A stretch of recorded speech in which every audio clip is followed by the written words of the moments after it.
ഇന്നലെ മനോരമയുടെ ഹോർത്തൂസിൻ്റെ പരിപാടിക്കകത്ത് ശശി തരൂർ ചോദിച്ചൊരു ചോദ്യമുണ്ട്. നരേന്ദ്രമോദി ഏത് സ്കീമിലാണ് ഒരു മുസ്ലിം സമുദായക്കാരനെ ഒരു ക്രിസ്ത്യൻ സമുദായക്കാരനെ വേർതിരിച്ച് കണ്ടത്?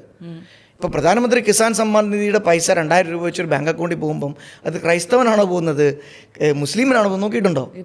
അല്ലെങ്കിൽ നാഷണൽ ഹൈവേ പണിയുമ്പോൾ അല്ലെങ്കിൽ വന്ദേ ഭാരത് കൊടുക്കുമ്പോൾ അതിനകത്ത് മുസ്ലിങ്ങൾ കയറേണ്ടതോ അങ്ങനെ എന്തെങ്കിലും പറയാറുണ്ടോ?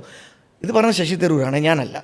അപ്പം അങ്ങനെ കാലങ്ങളായിട്ട് ഇങ്ങനെ ഇവിടെ ജനങ്ങളെ പേടിപ്പിച്ച് നിർത്തുന്നതിൻ്റെ ഒരു രാഷ്ട്രീയം ഇവിടെ ഉണ്ടായിരുന്നു. എനിക്ക് ഓർമ്മയുണ്ട്, ഒരു 2010-11 കാലത്തിലാണെന്ന് തോന്നുന്നു, ഒരു ദേശീയ നേതാവ് ഇവിടെ കേരളത്തിൽ വന്നു.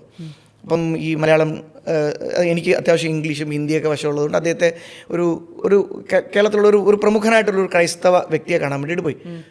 ഒരു കോൺഗ്രസ് കുടുംബമൊക്കെയാണ്. അപ്പോൾ അവരെ BJP-യിലേക്ക് അടുപ്പിക്കാൻ വേണ്ടിയിട്ടുള്ള ശ്രമത്തിൻ്റെ ഭാഗമായിട്ടാണ് പോയത്. എനിക്ക് ഓർമ്മയുണ്ട്, 2-3 മണിക്കൂർ നേരം ഇരുന്ന് ഒരു ദേശീയ ജനറൽ സെക്രട്ടറി വന്നിട്ട് അദ്ദേഹത്തോട് കൺവിൻസ് ചെയ്യുകയാണ്. എളുപ്പമല്ലായിരുന്നു, നടന്നില്ല. പക്ഷേ കുറച്ചാൾ മുമ്പ്, ഒരു വർഷം മുമ്പ് അദ്ദേഹം എന്നെ ഇങ്ങോട്ട് ബന്ധപ്പെടുകയാണ്, രൂപ എനിക്ക് BJP വന്ന് ജോയിൻ ചെയ്യണം. ഈ ഒരു വ്യത്യാസം ഉണ്ടായത് കഴിഞ്ഞൊരു 10 വർഷത്തിലാണ്. കാരണം അതിനു മുമ്പ് കേരളത്തിൽ ജനങ്ങളുടെ മനസ്സിലൊരു തെറ്റിദ്ധാരണ സൃഷ്ടിച്ചു വെച്ചത് കഴിഞ്ഞ 10 വർഷം കൊണ്ട് പൊളിഞ്ഞു.